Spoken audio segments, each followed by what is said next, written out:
Australia has called out Chinese coercion in a blistering statement to the World Trade Organisation. Joining me now is Dan Tehan live. He is the Minister for Trade, Tourism and Investment. Thanks so much for your time. What was the purpose of this statement? Are you essentially calling China a bully?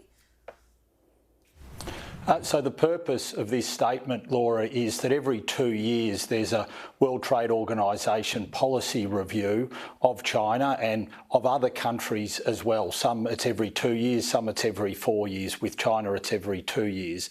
And this is a transparency mechanism. It's a very important transparency mechanism. And what we have done is asked a series of questions of China and also issued a statement. And that statement is very clear. It calls out what we think are practices that are politically motivated or could be politically motivated, especially when it comes to barley, wine, coal, lobster and other exports that have been impacted. But that statement also praises China for where it's liberalised and where it's played a positive role with regards to the World Trade Organisation. It's very matter of fact because this is an incredibly important transparency mechanism. It seems like the negative comments certainly outweigh the positive, though. The World Trade Organisation is notoriously slow. Is this your only avenue for recourse to correcting what is essentially an imbalance?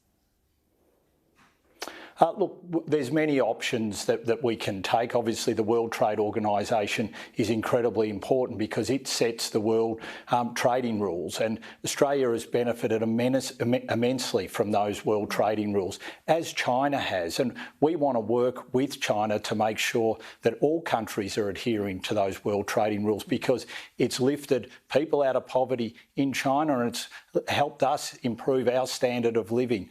For a country our size, there is nothing more important than having rules set by a multilateral body which enables us to engage with the rest of the world. That's how we've been able to produce 28 years of uninterrupted economic growth before the pandemic hit us, and it's how we will be able to thrive as we come out of this pandemic. Minister, the relationship has got worse. It seems China's aggression towards Australia has escalated in about the last 18 months and it hasn't improved. Have you seen any signs to the contrary?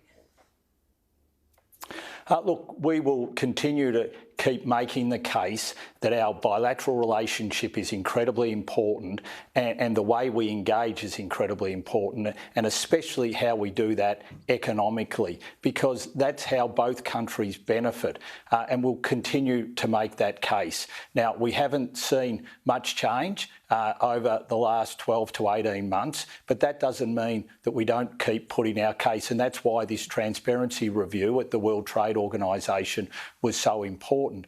If you look at the moment, China has an energy crisis. Australian coal was providing a secure supply of energy resource to China. The type of coal that we're sending helps with reduced emissions rather than getting them from elsewhere, but that coal was stopped overnight. Now, we remain a willing seller of coal to China, and we think we could help them with their energy crisis. So this is how the economic relationship can help both countries, and we want to get back to how it was before 18 months ago. Do you think that's going to happen? Look, we'll keep making the case, Laura. It's incredibly important that we do that.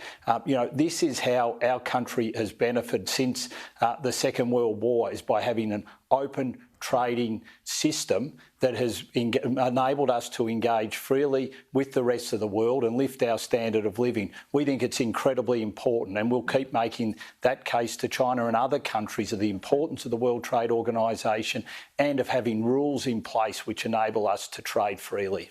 Speaking of global movements, let's talk about climate, because Glasgow is ticking away. The European Union, the latest country to weigh in on Australia's position, essentially saying we need to have that target along with the rest of the world, because if we don't, it will cost us. What are the risks if we don't have that net zero emissions by 2050 target and it being binding at Glasgow? Look, the risks are real because protectionist forces will come in behind this push and will try and force tariffs up, and that will impact on Australia. And so what we've got to be doing is playing our part, being a contributor, signing up to net zero by 2050, engaging and making sure that these protectionist forces can't come to the fore. We hear a lot from the EU ambassadors here in Australia on this, but what we don't hear from them, for instance, is what we need to do with regards to agricultural subsidies. Yeah. Our agricultural subsidies, the Food and Agricultural Organisation, the United Nations Development Programme and the United Nations Environmental Programme have said are causing emissions, and if we don't address agricultural subsidies, we won't be able to reach our Paris targets. So we all need to be playing our role. Australia needs to play its role, but I say to Europe and the US and the other big agricultural subsidisers, agricultural exports subsidies also have to be on the table. Agricultural domestic subsidies also need to be on the table. And this was something I raised with Secretary John Kerry when I met with him at the OECD. And he gave a commitment that he would look at this. And I hope the European Union would do the same.